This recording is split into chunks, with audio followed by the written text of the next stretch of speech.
ஒருத்தர்கிட்ட ஒரு தேங்க்யூ, ஒரு சாரி இது கூட கேட்காத ஒரு பையன் நான். ஒரு சாரி கேட்டுட்டா என்னமோ என்னோட கோட்டையெல்லாம் உடஞ்ச மாதிரி நினச்ச ஒரு ஆள். இன்னைக்கு ஒவ்வொரு நொடியும் யாரா மனிதர்கள் நேரில் பார்த்தாலும் பார்க்கலனாலும் மனசுக்குள்ளேயாவது அவங்களுக்கு தேங்க்யூ சாரி சொல்லிட்டே இருக்கும். இப்படி ஒரு மாற்றத்தை இந்த வாழ்க்கை எனக்கு கொடுக்குது.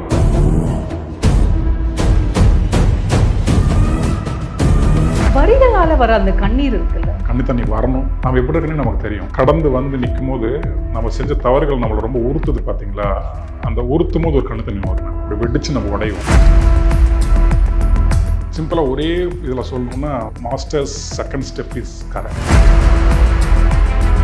நான் இப்போ தத்தளிச்சுக்கிட்டு கொஞ்சம் இதான கரண்ட் தெரிஞ்சு கரைக்கிட்ட வரும்போது அந்த கரையில் நின்று ஒரு பெண் தான் ஒரு கடற்கண்ணி. பெண்கள் பற்றின பார்வையை மாறி ரொம்ப கேவலமான பார்வை தான் இருந்துச்சு. பெண்கள் மேலே இருந்த பார்வையை மாறி போச்சு. உள்ளுக்குள்ளே ஒரு சின்ன கில்ட்டும் இருந்துச்சு. அந்த கில்ட்டும் அவரோட பழக அவர் சூஸ் பண்ணிக்கிட்ட துறை நடிப்பு துறை. ஆனால் அவர் ஒரு பாடலாசிரியருக்கு மகன். எனக்கு அப்படி தான் ஃபர்ஸ்ட்லேயே நான் பார்த்தேன். ஏன்னா கஸ்தூராஜா சாரோட பாட்டில் நான் கேட்டு வளர்ந்துருக்கேன். அருமையாக பாட்டு எழுது வரும். ஒரு பாடலாசிரியருக்கு பிறந்த பிளட்டு தான் இது.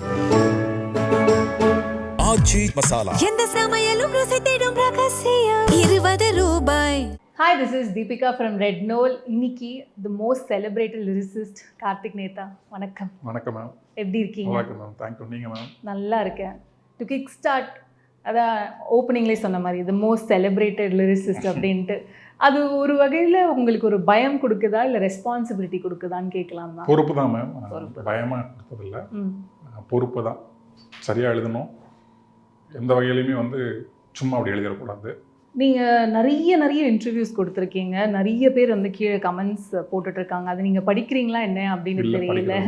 பட் ஆனால் நான் ஒரு சில கமெண்ட்ஸ்லாம் வந்து உங்ககிட்ட கேட்கணும் அப்படின்னு நான் நினச்சேன். ஏன்னா வந்து சம்வேர் த வாய்ட், நான் முத்துக்குமார் சார் இல்லாத அந்த வாய்டை வந்து நீங்கள் ஃபில் பண்ணுறீங்க அப்படின்ற மாதிரி நிறைய பேர் வந்து போட்டிருந்தாங்க. அதை நீங்கள் எப்படி? பெரிய வார்த்தை அது.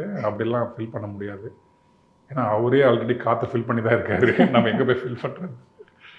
அது அவங்களோட அந்த ஒருவேளை நான் நல்லா எழுதுறேங்கிறத சொல்கிறதுக்காக அப்படி சொல்லலாம். அப்படி முத்தான இடத்துல யாரும் நிரப்பவே முடியாது. ஒரு விண்மீன் தான். பக்கத்தில் வேணால் கொஞ்சம் மங்களான இன்னொரு விண்மீனை நான் வரலாம். அது அந்த உண்மையினாலுக்கு ஒளிமா தெரியாது. புரியுது. அஃப்கோர்ஸ் நான் முத்துக்குமார் சாரோட கம்பேர் பண்ணும்போது இன்னொரு விஷயங்களும் சொல்லியிருந்தாங்க. பிகாஸ் ஒரு மாதிரி கார்த்திக் நேதா அவர்களோட லிரிக்ஸ் அப்படின்னா ஒரு யதார்த்தம், இன்னொன்று இயற்கை, இன்னொன்று லைஃப் சம்மந்தப்பட்டது. அதனாலேயே ரொம்ப ரிலேட்டபுளாக இருக்க முடியுது அப்படின்ற மாதிரி தான் நிறைய பேர் சொல்லிட்டு இருந்தாங்க. ஏன்னா லைஃப்பில் இந்த மனுஷன் இன்னும் நிறைய அடி வாங்கியிருக்காரா, இவ்வளோ யதார்த்தமாக ரிலேட் பண்ணிக்க முடியுது அப்படின்ற அளவுக்கு தான் நிறைய பேர் சொல்கிறாங்க. அதை நீங்கள் எப்படி பார்க்குறீங்க? ஆக்சுவலி எல்லாருமே அடி வாங்கினவங்க தான் நம்ம உலகத்தில். நான் மட்டும் ஸ்பெஷலாக வாங்குறது இல்லை. அந்த உலகம் அத்தனை பேருமே தான் அடிக்குது. பாரபட்சம் பார்க்காம, ஆண் பெண் பார்க்காம, குழந்தை பெரியவங்க கூட பார்க்காம வாழ்க்கை அடிக்குது. நம்ம அந்த மொழியோடு அதை சொல்கிறோம் மேம். அதுதான் நம்ம அந்த மொழிக்காக கொண்டு வரோம், நேரத்தை செலவழிகிறோம் இல்லைங்களா. அந்த மொழி வாயில அதை சரியாக நம்ம கடத்திடுறோம். அதனால் பிடிச்சிருதுன்னு நினைக்கிறேன். எல்லாருக்குமே அந்த மொழி வளம் வரும்போது அத்தனை பேருக்குள்ளே இருந்தும் அந்த வலியெல்லாம் வெளியே வரும்னு நினைக்கிறேன். ஆனால் அந்த வலி வந்து ஒரு மாதிரி வரிகளாக வரும்போது சம்டைம்ஸ் நம்மளே அறியாமல் வந்து அந்த கண்ணீர் ஒன்று இருக்குல்ல, அது வந்து தவிர்க்கவே முடியாது. எஸ்பெஷலி நிறைய பாடல்கள் சொல்லிக்கிட்டே போகலாம். இப்போது எனக்குலாம் ரொம்ப க்ளோஸ் டு ஹார்ட் வந்து லைஃப் ஆஃப் ராம். ஆனால் வந்து நான் அப்படி இருந்ததில்லை. ஆனால் எனக்கு ஏன் அது எனக்கு ஒரு ஃபீலிங்ஸ் கொடுத்ததோ அந்த மாதிரி தெரியல. இன்னும் நிறைய பாடல்கள் அப்படியே சொல்லிக்கிட்டே போகலாம். நம்ம வரிகளால் வர அந்த கண்ணீர் இருக்குல்ல, அதை பற்றி கண்டிப்பாக பேசியே ஆகணும். அது வரணும். இப்போ இந்த கரை படத்து பாட்டே நீங்கள் வரிகள் கேட்டிங்கன்னா அதுதான் வரி. ஆமாம், கண்ணு தண்ணி வரணும். வந்தால் தான் நம்ம எப்படி இருக்குன்னு நமக்கு தெரியும். நம்ம எப்படி தண்ணி ஊற்றினா வெளியே ஒரு செடி வளருதோ, அதே மாதிரி கண்ணு தண்ணி வரதன் மூலமாக உள்ள ஒரு செடி வளரும். ஆமாம், அந்த செடி வந்து அன்பின் செடி. அது கண்ணு தண்ணி இல்லைன்னா அது வராது. ஞானம் அடைகிறதுனாலும் கிணையாகனாலும் எதுக்குனாலும் கண்ணு தண்ணிங்கிறது வேணும். இந்த பாட்டில் அதான் நம்ம சொல்கிறோம். கரப்படத்தோட பாட்டும் முக்கியமாக அது என் லைஃப்லேருந்து எக்ஸ்பீரியன்ஸ் எடுத்துக்கிட்டு தான் அந்த பாட்டு நான் எழுதுனேன். பெரும்பாலும் இந்த பாட்டு அப்படி தான் எழுதுனேன். எல்லா பாட்டும் நாம் ஒன்று கடந்து வந்து நிற்கும் போது நம்ம செஞ்ச தவறுகள் நம்மளை ரொம்ப உறுத்துது பார்த்தீங்களா, அந்த உறுத்தும் போது ஒரு கண்ணு தண்ணி வருமே, அப்படி வெடிச்சு நம்ம உடையும். அது என்னென்னா அதுதான் அந்த அந்த கண்ணு தண்ணி சின்னதாக இருக்கலாம், கொஞ்சோண்டு இருக்கலாம், அது உள்ளே கொடுக்குற அத்தனை அழுக்கையுமே அடித்து எடுத்துகிட்டு போயிடுது. அந்த அத்தனை அழுக்கும் கழுவுற ஒரு ஆசிடாக தான் அந்த கண்ணு தண்ணி இருக்குது. ஆனால் கண்ணு தண்ணி எல்லாத்துக்குமே வேணும். இப்போ நீங்கள் சொன்னீங்களே லிரிக்ஸ் வந்து அது எவ்வளோ தூரம் இம்பேக்ட் ஆச்சுன்னா அந்த கண்ணில் இருந்து தண்ணி வருது அப்படின்னு இருக்கும்போது அஃப்கோர்ஸ் லிரிசிஸ்ட்டுக்கான அந்த ஒரு பொறுப்பு அப்படின்னு ஒன்று ஆல்ரெடி நம்ம பேசியிருந்தோம். இன்னொரு கமெண்ட்டுமே நான் பார்த்துருந்தேன். பெரும்பாலும் இப்போ ரீசெண்ட் டைம்ஸில் வந்து அந்த ஒரு மாதிரி அந்த டபுள் மீனிங் லிரிக்ஸாக வரும்போது ஒரு யதார்த்தம், அது ஒரு மீனிங்ஃபுல்லான லிரிக்ஸ் வந்து ரொம்ப ஒரு சில பேர்கிட்ட தான் பார்க்க முடியுது அப்படின்ற கமெண்ட்டையும் நான் பார்த்துட்ருக்கேன். அதை நீங்கள் எப்படி பார்க்குறீங்க? அது இப்போ மட்டும் இல்லை, எல்லா காலத்துலையுமே அது இருந்திருக்கு. இப்போ நானும் ஒரு ரசிகனாக இந்த வாழ்க்கையை இந்த உலகத்தை கொஞ்சம் உற்று நோக்கும் போது ஒரு அப்சர்வ் பண்ணும்போது ஒரு விஷயம் புரியுது. இன்றைக்கி நம்ம பேச்சு மொழியாக ஒன்று பேசுகிறோம் இல்லைங்களா, பேச்சு தமிழ்னு ஒன்று இருக்குல்ல, அந்த மொழியில் நீங்கள் என்ன வேணால் எனக்கு சொல்லுங்கள், நான் கேட்குறது தயாராக இருக்குங்கிற இடத்துக்கு நம்ம வந்திருக்கோம்னு நினைக்கிறேன். ஏன்னா ரொம்ப ஆழமான ரொம்ப செறிவான தமிழ் மொழியை உட்கார்ந்து அமர்ந்து வாசிக்கிறதுக்கான ஒரு நேரத்தையோ காலத்தையோ இன்றைக்கி நமக்கு இந்த காலம் வழங்கலை, இந்த வாழ்க்கையை வழங்கலை. ஏன்னா நம்ம பிழைப்பை நோக்கி ஓடுறோம். பிழைப்புக்கு எந்த மொழி பயன்படுமோ அந்த மொழியை நோக்கி ஓடுறோம். எந்த தேசம் எந்த இடம் எதுனாலும் நம்ம ஓடிடுறோம். இப்படியான ஒரு காலகட்டத்தில் நமக்கு புழங்கு மொழியான பேச்சு மொழியாக இருக்கிற மொழிக்குள்ளேருந்தே நீங்கள் ஆகச்சிறந்த வரிகளை கொடுத்தீங்கன்னா நாங்கள் கேட்குறோம் அப்படிங்கிற இடத்துக்கு தான் மக்கள் இருக்காங்க. அது நான் ஒரு குறையாவே பார்க்கல. ஏன்னா இது மீண்டும் நம்ம இப்போ பழம் தமிழுக்கு இல்லை நம்ம செறிவான தமிழுக்குள்ள நம்ம மக்களை கொண்டு வரணும்னா அது அத்தனை பேர் செஞ்சால் அது நடக்கும். ஏதாவது ஒரு குழு மட்டுமே அதை செய்ய முடியாது. இது இன்னொன்று, இதில் அரசும் சம்மந்தப்படணும், ஸ்ட்ரிக்டாகணும். அது சில நேரம் கஷ்டமாக தான் இருக்கும், வேறு வழி இல்லை. இப்போ என்னோடய பாடலில் நீங்கள் பார்த்தீங்கன்னா நான் மாறி இருக்கிறது தான் நான் பார்க்குறேன். முன்னாடி இருந்த மொழிக்கும் பாட்டுக்குள்ளே இப்போ ஒரு 2 ஆண்டுகளாக நான் எழுதுகிற மொழிக்கும் கொஞ்சம் நான் எளிமைக்குள்ளே வந்திருக்கேன். நம்ம இன்னும் பேச்சு மொழிக்குள்ளே நான் வரல.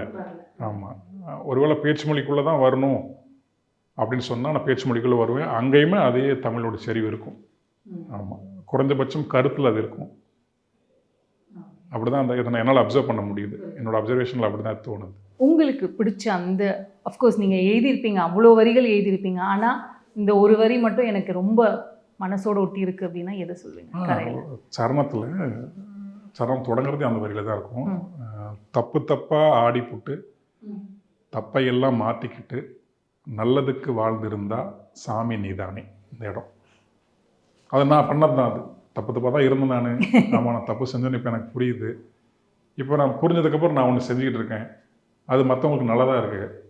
இப்போ நான் I am also a god, ஐ கம் பிரம்மாஸ்மி அப்படின்னு அவ்வளோதான், சிம்பிள். அதாவது சிம்பிளாக சொல்லிட்டீங்க ஒரு விஷயத்த.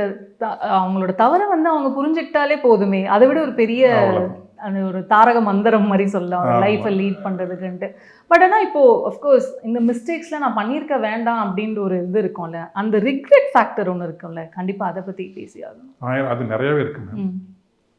அது எனக்கு இப்போ வந்து அதுதான் என்னை வந்து அடுத்தடுத்து ஒவ்வொரு அடியும் வந்து சரியாக வைக்கணுங்கிறதுக்கு என்னை அதான் தூண்டிக்கிட்டே இருக்கு.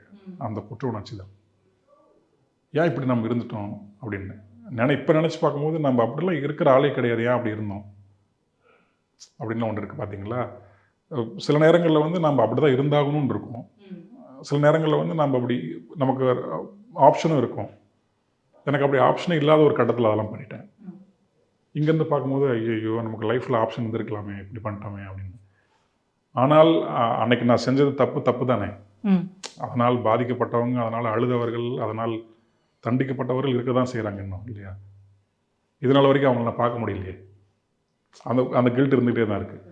இந்த கில்ட்லாம் போகிறதுக்கு இந்த 6 வருஷத்தில் நான் சரியாகி மாறிகிரி வந்து இந்த 6 வருஷத்தில் கொஞ்சம் பேர் நேரில் பார்க்க முடிஞ்சிருச்சு. ஏன்னா அவங்க என்னை டக்குன்னு மன்னிச்சிட்டாங்க. அந்த மன்னிப்பு அந்த கில்ட்டோட பாரமாக இருக்குது இப்போது. மன்னிச்சிட்டாங்களேன்ட்டு. ஆமாம், அவங்க அதை ஜஸ்ட் லைக் தட் மன்னிச்சிடுறாங்க. இப்படி ஒரு அழகான உலகத்துக்குள்ளே நம்ம இப்போ தப்பு செய்கிறோம்னு இப்போ தான் தோணுது. அஃப்கோர்ஸ் கார்த்திக் நேதா சார் ஒரு 2 டெக்கேட்ஸாக இருக்கீங்க இந்த இண்டஸ்ட்ரியில் அப்படின்னு இருக்கும்போது வயசாயிடுச்சு. அந்த வயசு அப்படின்ற ஒரு பக்கம் இருந்தாலுமே பர்சனலி ப்ரொஃபஷ்னலி அப்படின்னு ஒன்று இருக்கும்ல, கார்த்திக் நேதா இஸ் இவால்வ்டு அப்படின்ட்டு ஒன்று இருக்கும்ல. நீங்கள் திரும்பி பார்க்கும்போது அந்த 20 வருஷம் கடந்து வந்திருப்பீங்க. அஃப்கோர்ஸ் நேரான பாதை இருக்காது, அப்ஸ் அண்ட் டவுன்ஸ் அந்த மாதிரி தான் இருந்திருக்கும். அதில் நிறைய வலிகள், நிறைய ஹாப்பினஸ் எல்லாமே கலந்துருக்கும். இப்போ திரும்பி பார்த்தா பர்சனலியாகவும் சரி ப்ரொஃபஷ்னலாகவும் சரி எவ்வளோ தூரம் நீங்கள் இவால்வ் ஆகிருக்கீங்கன்னு நினைக்கிறீங்க? பர்சனலாக நிறைய மாறி இருக்கேன் மேம். இன்னும் நிறையா நல்லா மாறணும், மாற்றத்துக்கான பாதையில் இருக்குன்னு சொல்லலாம். கரெக்டாக சொல்லணும்னா ஓகே நம்ம இது நாள் வரைக்கும் இப்படி இருந்திருக்கோம், அது எல்லாமே இப்போ என்னோட ஃபால்ஸ் பிலீஃப்னால இருந்த ஒரு கார்த்திக் நேத்தா அப்படின்னு இப்போ புரியுது. எல்லாத்தையுமே தவற திங்க் பண்ணிக்கிட்டு அந்த தவறான பார்வையிலேயே பார்த்துக்கிட்டு இதுதான் சரின்னு வாழ்ந்து அது தப்புன்னு தெரிஞ்சு இப்போ ஓகே இதெல்லாம் தப்பு, இந்த தப்பெல்லாம் வெளியேருந்து நடக்கல, உள்ளேருந்து நடந்திருக்கு, இனிமேல் போகக்கூடிய பாதையில் வந்து அப்படி போகாமல் சரியாக போகணுங்கிற ஒரு ஒரு சின்ன அளவில் ஒரு தெளிவு இப்போ இருக்குது. அது எனக்கு பெரிய ஹெல்ப் பண்ணுது. என்ன இப்போ எப்படி சொல்கிறதுனா,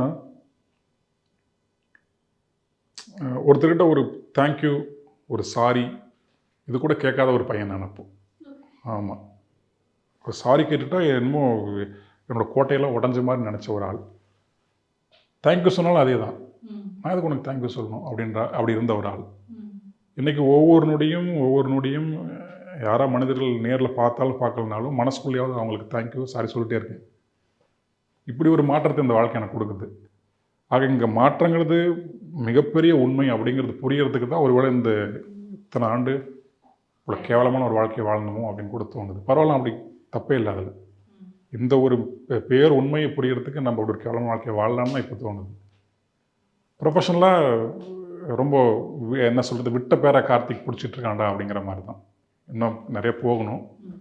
அதனால் கார்த்திக் நேத்தாவுக்கு ஒரு நல்ல பேர் இருக்குது, நல்ல பாட்டு எழுதுறாரு அப்படின்னு சொல்லும்போது அது ஒரு மகிழ்ச்சி தான். அஃப்கோர்ஸ் நீங்கள் சொல்லியிருந்தீங்க லைக் நான் ஒரு பக்கம் கஷ்டப்பட்டு இருந்தேன் அப்படின்னு இருந்தாலுமே நம்மளையும் அறியாமல் வந்து இல்லை தெரிஞ்சோ தெரியாமலையுமே வந்து நம்ம சார்ந்தவங்களுமே ரொம்ப கஷ்டப்படுவாங்க. ரொம்ப ரொம்ப I really want to ask about your wife அப்படின்னு. பிகாஸ் நம்ம நிலையாக இல்லாத போது ஐ திங்க் உங்கள் வைஃப் தான் ரொம்பவே ஸ்ட்ராங்காக இருந்துட்டு உங்கள் கூடவே நின்னாங்க, உங்களை புஷ் பண்ணது அப்படின்ட்டுலாம் இருக்கும்போது.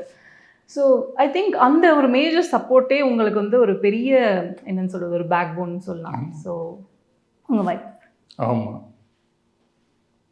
நான் இப்போ தத்தளிச்சுக்கிட்டு கொஞ்சம் இதான கரண்ட் தெரிஞ்சு கரைக்கிட்ட வரும்போது அந்த கரையில் நின்று இருந்த ஒரு பெண் தான் அவள். ஆமாம், ஒரு கடற்கண்ணி. யாராவது வரதேன் அப்படின்னு தூக்கி வாங்க போகலாம். ஆமாம், கடற்கண்ணி நான் வாழ வரைக்கும் தூக்கிட்டு போயிட்டு இருக்கா.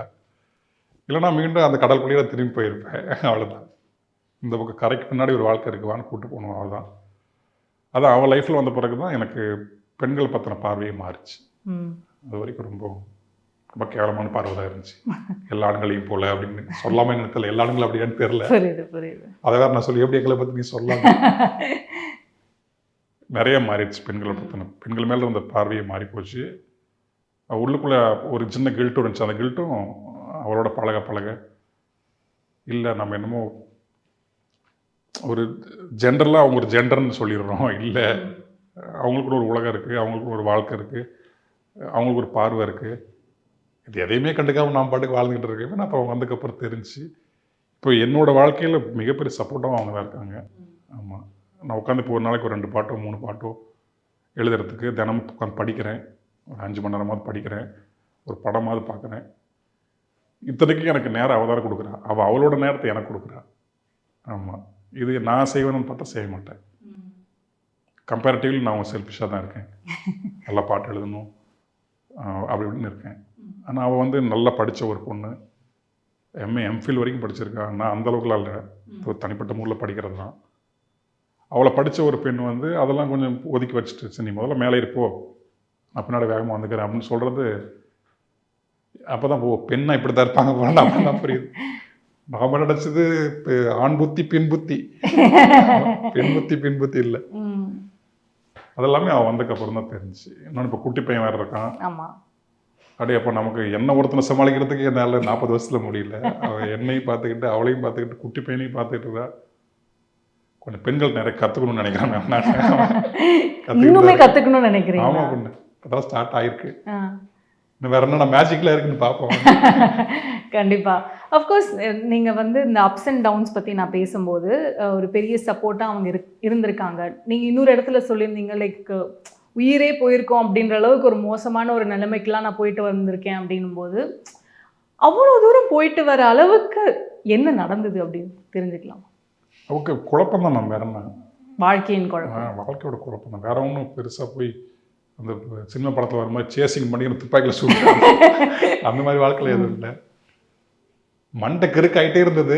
இந்த முத்தி இருந்தால் கொஞ்சம் காதல் படத்தில் அந்த மாதிரி ஆகியிருப்பேன். ஐயோ, ஆனால் சம்வேர் சார் நான் பார்த்துருக்கிற நிறைய லிரிசிஸ்ட் இந்த மாதிரி வாழ்க்கை அடி வாங்கி ஒரு மாதிரி கிறுக்காயிட்டு அவங்க தான் வந்து பயங்கரமாக எழுதியிருக்காங்க. To be very honest, I think அவங்க கிட்ட அந்த லைஃப்பை வந்து இன்னொரு வேற கண்ணோட்டத்தில் பார்க்கும்போது அதுதான் ரியாலிட்டி அப்படின்ற மாதிரி நிறைய பேருக்கு புரிய வருதில்ல.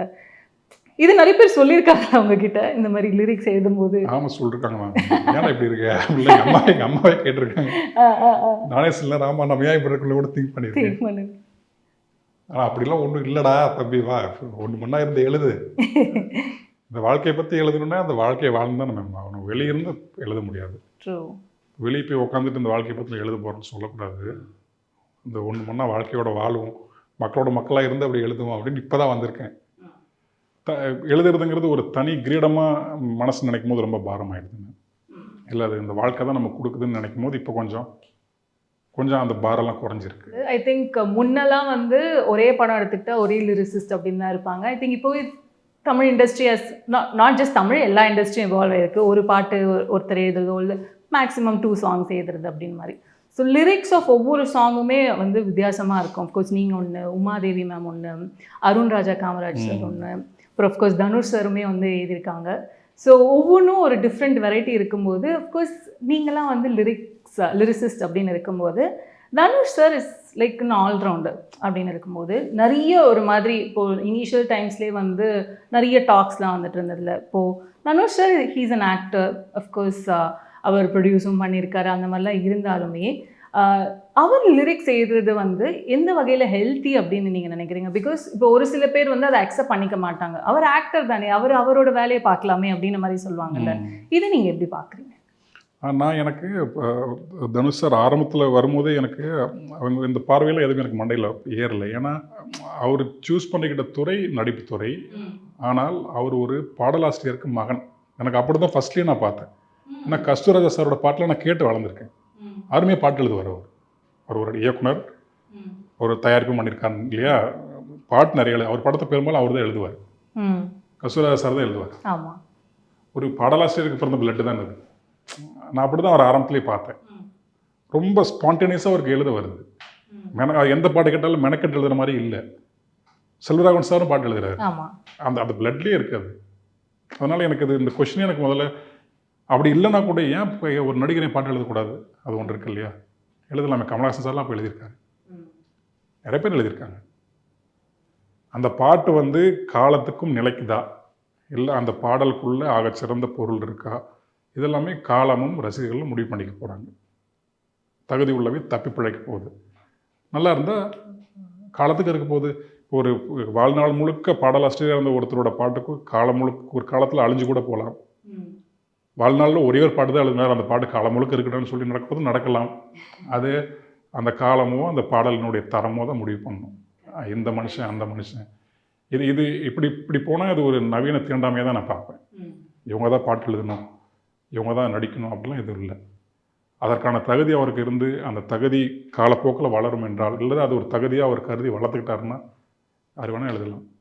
குட்டி பாப்பா ஏஐலாம் எழுத விட்றீங்க, தனுஷ் எழுதக்கூடாதா, இல்லை சிவகார்த்திகேயன் எழுதக்கூடாதா? ஏஐ வந்து பாட்டு எழுதிட்டு இருக்கு. ஒரு மனுஷனை வந்து ஏஐ வந்து வேலையை வாய்ப்பு தட்டி பறிக்கிறது சக மனிதன் செய்யக்கூடாதா? Well said. ஆக்சுவலி இந்த எக்ஸ்பிளனேஷன் வந்து எனக்கு தெரிஞ்சு யாருமே நானும் எதிர்பார்க்கல. வாயில வந்துச்சு, ஒரு ஃப்ளோல வந்துச்சு. ஆஃப் கோர்ஸ் கமிங் டு கார Vignesh Raja sir, I think உங்களுக்கு வந்து இந்த நட்பு வந்து போர் தொழிலேருந்தே வந்து இருக்குது. ஆடியோ லான்ச்லையுமே remember the name Vignesh Raja, he's a genius அப்படின்ற மாதிரி சொன்னாங்க. ஸோ அது சொல்லிட்டதுக்கப்புறமா இந்த படத்துக்கான எதிர்பார்ப்பு வந்து இன்னும் அப்ஸ்கேல் ஆகிக்கிட்டே தான் போயிட்டுருக்கு. போர் தொழிலேருந்து வந்து நீங்கள் பார்த்துருப்பீங்க. ஸோ விக்னேஷ் ராஜா அவரோட அந்த உழைப்பு கண்டிப்பாக. ஆமாம், விக்னேஷ் பற்றி நிறையவே நான் சொல்லணும். அது ஒரு படம் வந்ததுக்கப்புறம் கூட நிறைய பேசலாம் நினைக்கிறேன். இன்னொன்று பேசாமல் விட்டாலும் அது தெரிஞ்சிடும். ஏன்னா அது எரிமலை. ஆமாம், எரிமலை அப்படி ஒன்று எங்கேயுமே அடக்கி வைக்க முடியாது. சிம்பிளாக ஒரே இதில் சொல்லணுன்னா, மாஸ்டர்ஸ் செகண்ட் ஸ்டெப் இஸ் கரை அப்படி சொல்லலாம். Is a master. அது நான் வந்து பெருசாக இதெல்லாம் சொல்லலை. என்ன சொல்கிறது, ஒரு உயர்வு நவிர்ச்சியாக சொல்லவே இல்லை. அதற்கான எல்லா தகுதிகளும் உள்ள ஒரு மனிதன். படத்தை பற்றி நான் சொல்ல வேண்டியதில்லை. போத்தொழில் நம்மெல்லாம் பார்த்துருக்கோம். இந்த படம் அதான் சொல்கிறேன், ஒரு மாஸ்டர்ஸோட 2வது ஸ்டெப். அது ஒரு மாஸ்டரோட 2வது ஸ்டெப் தான் அது. பார்க்குறவங்களுக்கு அது புரியும். அது நானாக சொல்கிறத விட ஒரு சூப்பரான கிராஃப்ட் இந்த படத்தில் இருக்குது. அந்த நிலப்பரப்பை இந்த இந்த மண்ணினுடைய நிலப்பரப்பை அவ்வளோ அந்த நிலத்துக்கே ஒரு வெக்கையோட கொடுத்துருக்காப்புல. ஆமாம், விக்னேஷ்க்கு என்னுடைய மனமார்ந்த வாழ்த்துக்கள். Come on master. So sweet. Of course நான் விக்னேஷ் பற்றி பேசும்போது அவங்க ஒய்ஃப் பற்றியும் பேசி ஆகணும். ஏன்னா அந்த ஆடியோ லான்ச்சில் சார் சொன்னது தான், எவ்வளோ ஒரு ஏக்கம் இல்லை ஒரு பயமோ இல்லை என்ன என்ன எமோஷன் சொல்ல முடியல. அவங்க வந்து அந்த 1001 வாட்டி கரசாமி கரசாமின்ட்டு எழுதுனது அப்படின்னு இருக்கும்போது தட் ஷோஸ் எவ்வளோ தூரம் அவர் எஃபர்ட் போட்டிருக்காரு. அஃப்கோர்ஸ் இது அந்த 2வது ஸ்டெப் அப்படின்னு இருந்தாலுமே it is very big step.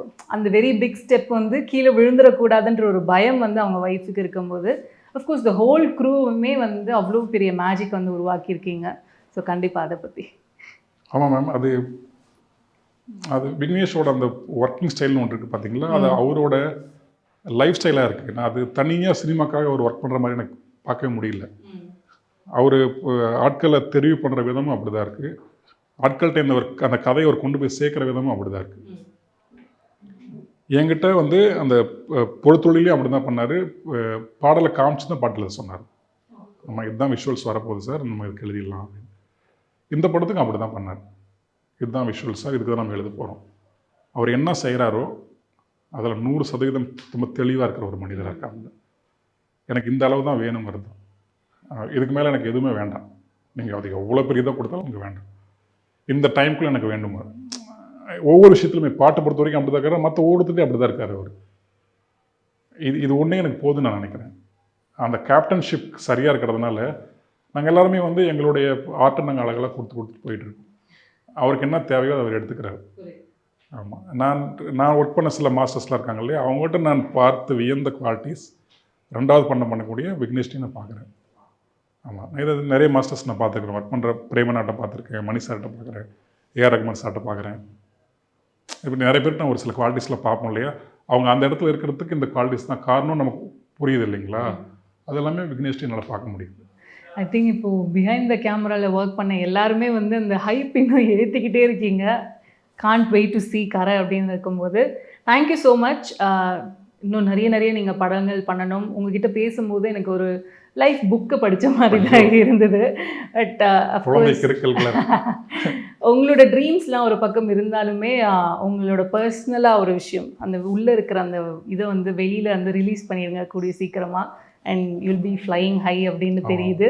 So thank you so much. உங்களுக்கே ஒரு அழகான ஒரு கூட்டம் இருக்குது, ஃபேன்ஸ் கூட்டம், உங்கள் வரிகளுக்கும் உங்களுக்கும் சேர்ந்து. ஸோ அவங்களுக்கு என்ன சொல்லணும்னு நினைக்கிறீங்க? ஒரு நல்ல பாட்டில் மேலே எழுதுவேன், அதையும் கேளுங்க. இன்னுமே எழுதிட்டு தானே இருக்கீங்க, புரியலையே எனக்கு. அவ்வளோதான், வேற என்ன, கேளுங்க. நிறைய புதுசாக முயற்சி பண்ணுறேன் நானும். அவ்வளோதான். இதே மாதிரி இன்னும் நிறைய பாடல்கள் எழுதுங்க.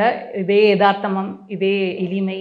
அண்ட் அஃப்கோர்ஸ் நீங்கள் சொன்னீங்களே இந்த மேபி பேச்சு தமிழ் நீங்கள் வந்து ஃப்யூச்சரில் மேபி வந்துச்சுன்னா, இல்லைனாலும் அந்த எளிமை யதார்த்தத்துக்கான ஒரு ஃபேன் ஃபாலோயிங் அதில் நான் வந்து ஒரு தலைவியாக இருப்பேன் அப்படின்னு சொல்லலாம். So thank you so much. இன்னும் நிறைய டெக்கேட்ஸ் வரணுன்ட்டு மை பெஸ்ட் விஷஸ். ரொம்ப நன்றி மேம், ரொம்ப நன்றி. ஆச்சி மசாலா, எந்த சமையலும் ருசி தேடும் ரகசியம், 20 ரூபாய்.